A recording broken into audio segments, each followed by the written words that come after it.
Notre invitée suivante va confirmer pas mal de points de vue optimistes de ce jeune patron de presse, puisque nous allons tout savoir sur les habitudes de lecture des consommateurs du luxe. Qu'est-ce qu'ils lisent?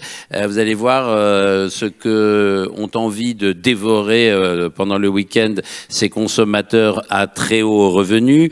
Et donc j'accueille pour vous en parler Amélie Benesti, directrice audience et relations adhérents de l'ACPM, qui, comme tout le monde le sait, est l'Alliance pour les chiffres de la presse et des médias.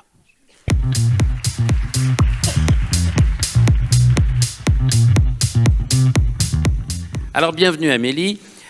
L'ACPM, donc je le répète, c'est l'association pour... l'Alliance des chiffres de la presse et des médias. Exactement. Dévoile depuis 4 ans l'étude One Next Influence. Alors, est-ce que vous pouvez nous présenter maintenant cette étude en quelques mots pour nous nourrir ? Alors, l'ACPM, elle publie depuis 2020 l'étude référente en France des marques de presse, donc One Next. Et au sein de l'étude One Next, il existe une partie qui est dédiée au top cadre et au top revenu français, qui s'appelle le volet One Next Influence. Cette étude, elle est unique en France puisqu'elle nous permet de décrypter tout ce qui est consommation média, consommation produit, et également tout ce qui est comportement attitudinal des cadres et des foyers aux plus hauts revenus de France. Et donc ça représente à peu près 9,7 millions de Français 18 ans et plus. Alors, qui sont-ils? Eh bien, c'est un profil légèrement plus masculin, avec 54%. Ils habitent dans des grandes agglomérations, donc plus de 100 000 habitants, et l'âge moyen est de 47 ans. C'est une étude qui est particulièrement difficile à réaliser. C'est une étude qui est unique et qui est cruciale pour l'industrie du luxe. Les très hauts revenus se cachent. Alors oui, ils n'ont pas de temps, leur temps et de l'argent, évidemment. Alors je rebondis immédiatement, Ariel, sur ce que vous dites, puisque en fait, il faut qu'on interroge 10 000 personnes par an. Ce que vous venez de dire, effectivement, les top cadres et les top revenus sont des gens excessivement compliqués à toucher. Ce sont des panélistes excessivement difficiles à contacter. En moyenne, pour vous donner un chiffre, c'est 60 appels pour réaliser une seule interview. Ouais, ce qui est quand même... Le questionnaire, c'est 30 minutes. Il faut les convaincre de nous accorder 30 minutes. Donc pendant 30 minutes. Donc il faut des gens à très haut revenu, mais avec du temps. Avec du temps, et sachant qu'il y a 200 marques sur une dizaine de secteurs d'activité. C'est pour ça que c'est très long. Et alors, qu'est-ce qui vous a décidé, dans l'état du marché, à faire cette étude sur les très hauts revenus? Et racontez-nous, finalement, les résultats de cette étude. Ce que ça... Alors, on a dans One Next Influence cette année fait un focus spécifique vraiment sur ce qu'on appelle nos top 1. Ce sont les revenus, les très hauts revenus de France. C'est à peu près 160 000, je crois, euros par an, net d'impôts. Après prélèvement, impôt, exactement. Donc pour faire partie de cette tranche, c'est un minimum de 160 000 euros, évidemment, et plus. Ça représente 713 000 individus en France. Je pensais que c'était 40 millions de Français, moi, je ne sais pas pourquoi. Alors peut-être ici, mais... Donc 700 000 individus. 700 000 individus, alors là encore, 57% d'hommes, un âge moyen à 49 ans. Alors ça, c'est une tendance c'est une moyenne qui a tendance à rajeunir, puisqu'on était à 51 ans il y a 4 ans, donc 2 ans de moins. Et on a fait évidemment, on s'est posé la question de leur relation à la consommation presse. Et donc on voit que plus les revenus sont importants ou plus le niveau d'études est important ou la position cadre est important, plus il y a un lien très fort avec la presse, puisque 97% d'entre eux lisent chaque mois une marque de presse. Et parmi ces 97%, eh bien, il y en a la moitié qui sont considérés comme de grands lecteurs. Et ce qu'on appelle un grand lecteur, c'est lire au moins 22 titres de presse par an. 22 titres de presse, c'est quand même important. Oui.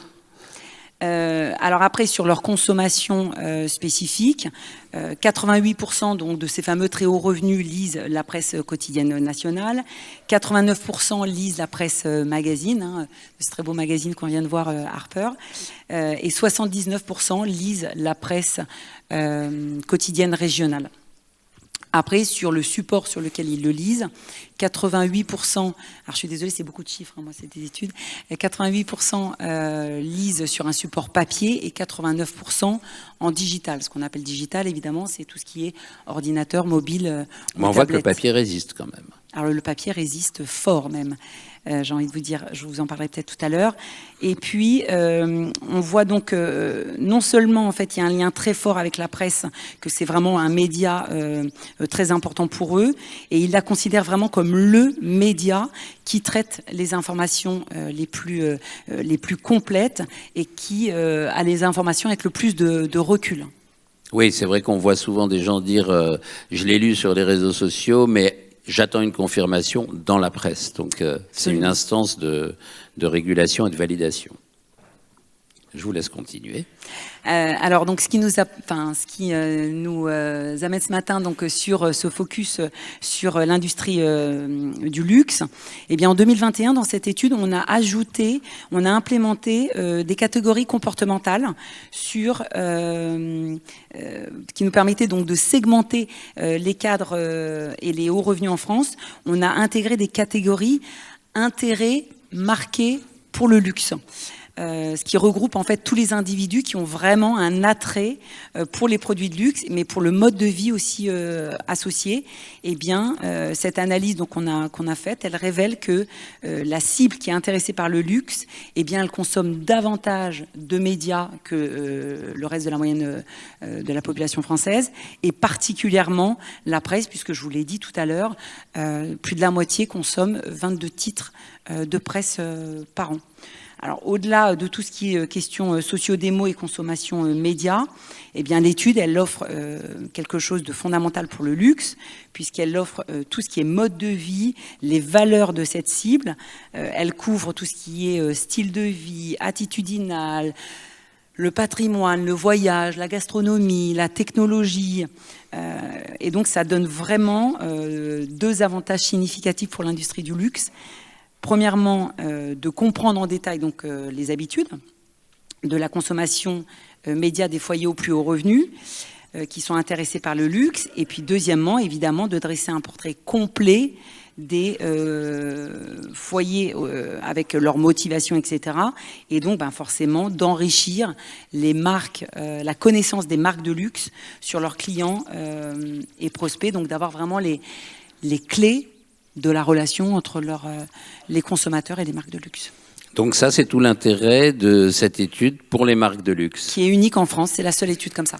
Et c'est comme ça qu'on explique peut-être le fait que, alors que, par exemple, des publicités sur le web peuvent être tracées, on sait exactement combien de gens ça a touché, combien de gens ça a engagé. Une page de pub dans un journal papier ou dans un magazine papier, on n'en a pas l'idée, mais on sait que c'est important de le faire. Alors, donc grâce à l'étude OneNext, hein, donc l'étude socle, l'étude mère, on a l'audience évidemment de toutes les marques de presse. Donc la presse est un média qui s'est transformé, hein, qui est devenu une marque média. Donc quand on dit marque média, c'est l'ensemble des touchpoints. Donc évidemment c'est le papier, l'ordi, mobile, le tablette, les réseaux sociaux, etc.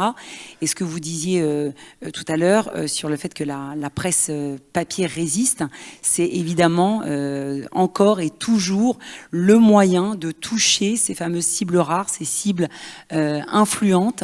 Et ça, c'est grâce au travail des journalistes, des rédactions qui en font un média presse incontournable, avec une audience qui ne cesse de croître, et puis une résistance aussi très forte dans son chiffre d'affaires publicitaire. Elle vous a surpris cette résistance en tant que professionnel de ce secteur Non, on voit que l'attachement des Français au papier est très très fort. On le voit au fur et à mesure des études et des questions qu'on implémente dans l'étude. Il y a un vrai attachement à la version papier. Le digital sert à intégrer tout ce qui est brève à chaud.